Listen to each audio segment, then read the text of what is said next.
Hello dear viewers, and we're back again right here after that amazing report about coins, and from coins to home gardening. And it has become a popular hobby for many people as it adds beauty and a sense of comfort to the home, while also offering various health and psychological benefits. However, the success of indoor plants depends on understanding the basics of plant care and providing the right environment for healthy growth. To learn more about this and about home gardening and the essential tips for taking care of indoor plants, we are pleased to welcome a gardening specialist with us today. And welcome to the show, Engineer Hamad. And how are you today? Excellent, and thank you for having me on.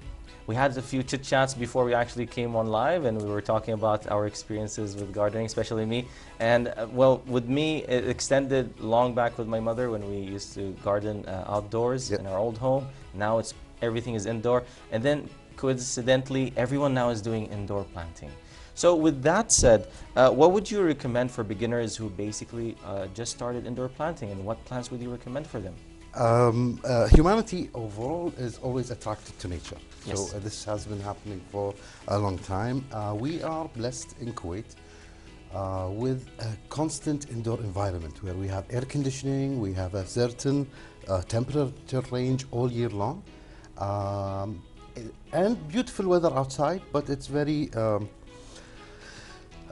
it changes. So we have beautiful our winters are like spring outside, our summers are too hot. So the instability of the outside environment makes it very hard to choose some plants that can handle all these different environments. Hence, growing indoors makes it super easy for everyone to actually gain the benefits of I will say plants and nature without the extreme hassle and knowledge needed for outdoors. Yeah, that's very true. And you know what's the problem now with most people that start or they're beginners in planting, that they give up too soon. The moment they see their plants start to die, they start to give up. They don't want to see or investigate what was behind the problem of the plant.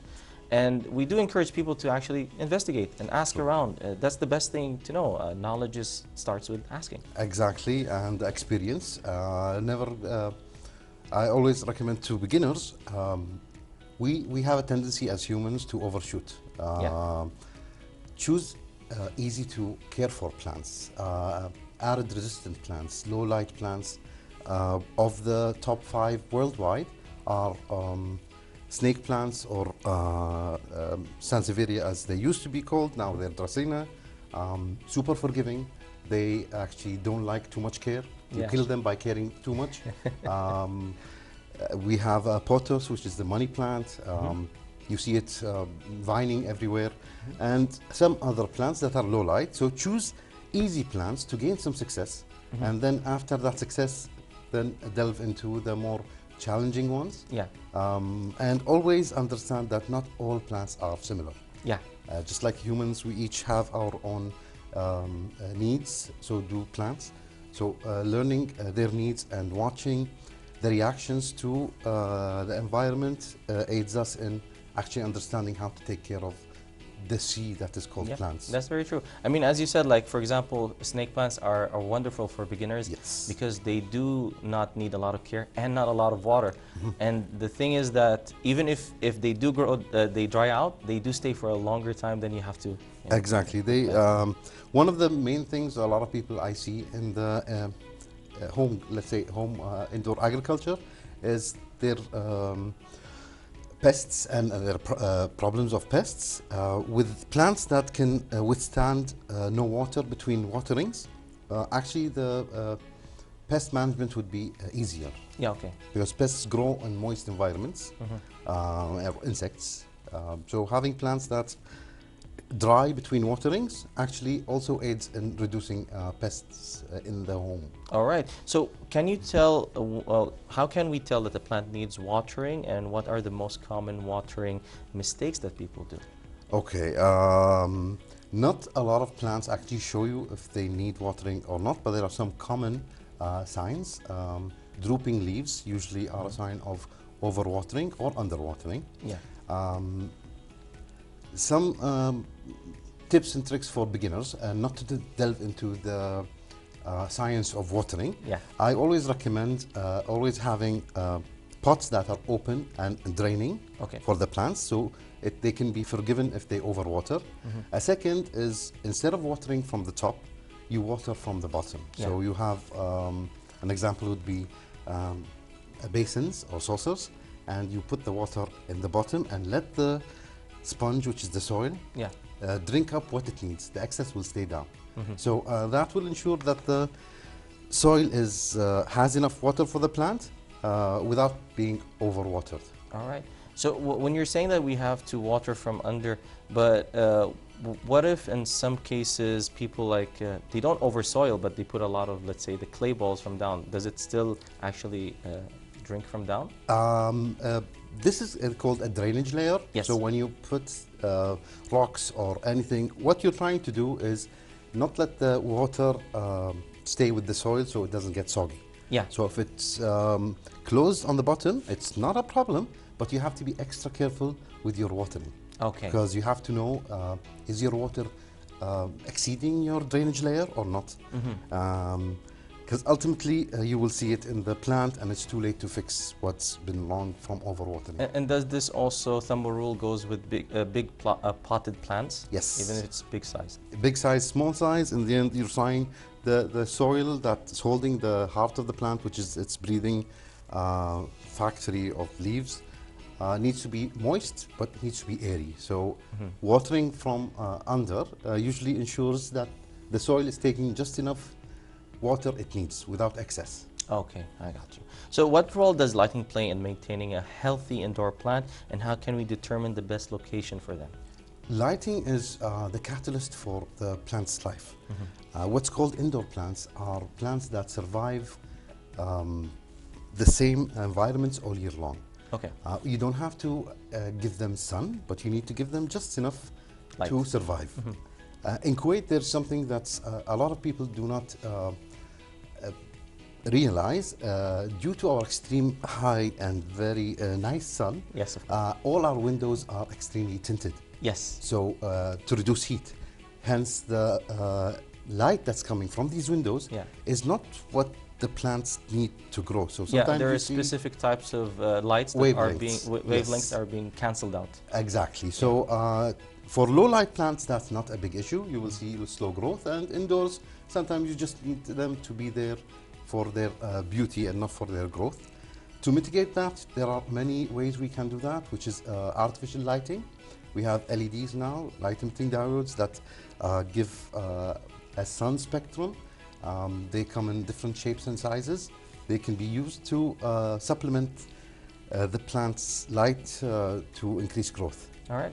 I did see some types of lights that are LED, but they do come, if you look at closely to them, they come with different colors, like a shade of purple, green, and white and stuff like that, to imitate the sun. Yes, they do come, but that is, I do want to say, for beginners, that's too much marketing. Yes, and too expensive. Pink, blue, basically plants indoors want daylight, and daylight is the warm, you know, the neon bulbs and the colors of, we have warm white lights and daylight.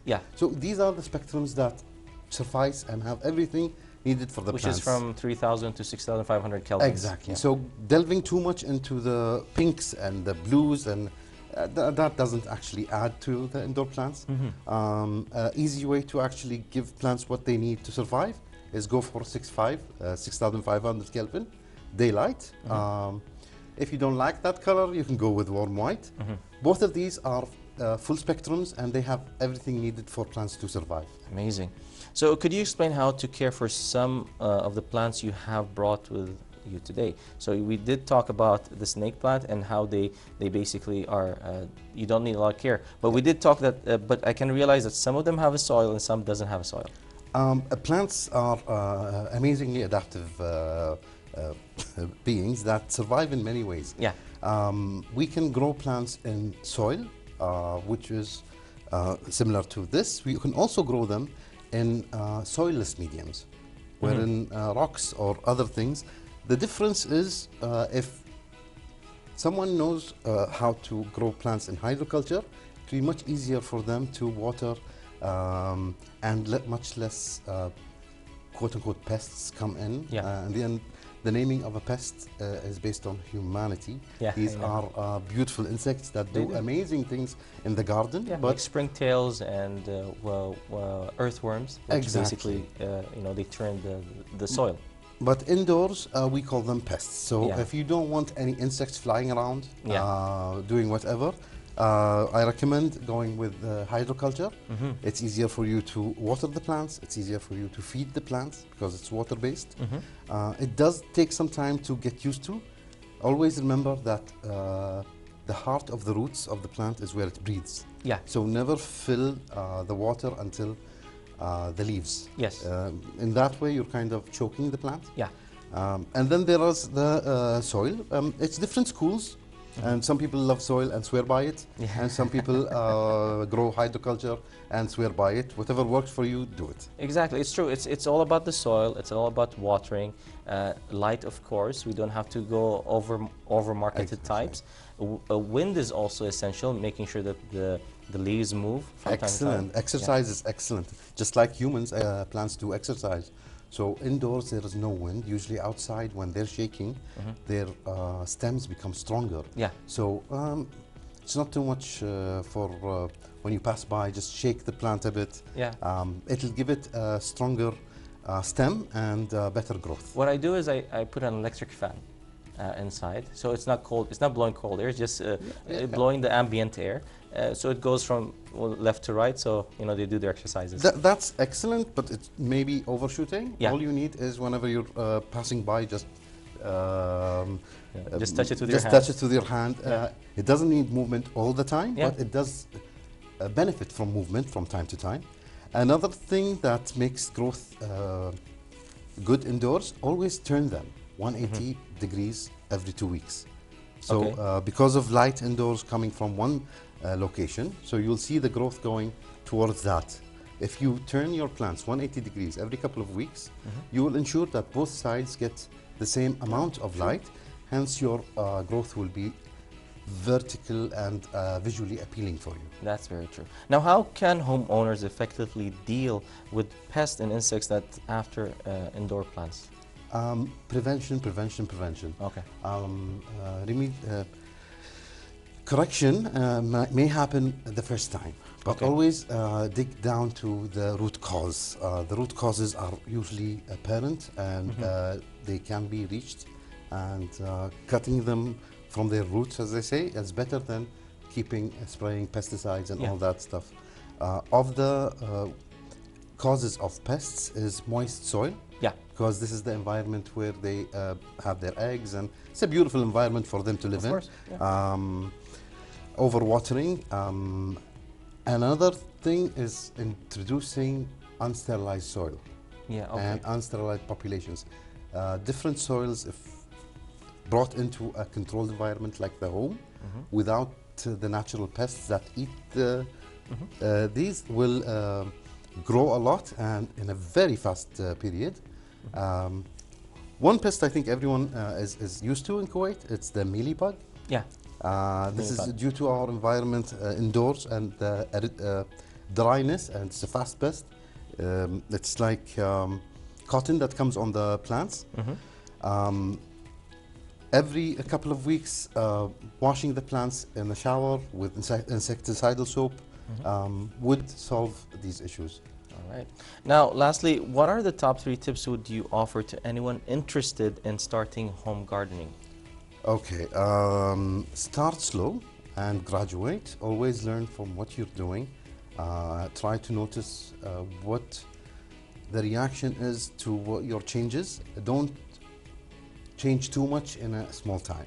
Okay. Because in the end, if you change 7 factors and something happens, how will you know to correlate what factor you changed with what you did? And there's a beautiful community of gardeners. Always go to experienced people who did that before you. Yeah. Don't start alone. Try to look at your locale. Okay. We have a tendency to go to YouTube and search people that did this in other locations, but we fail to realize that their locations have different environmental factors than ours, even indoors.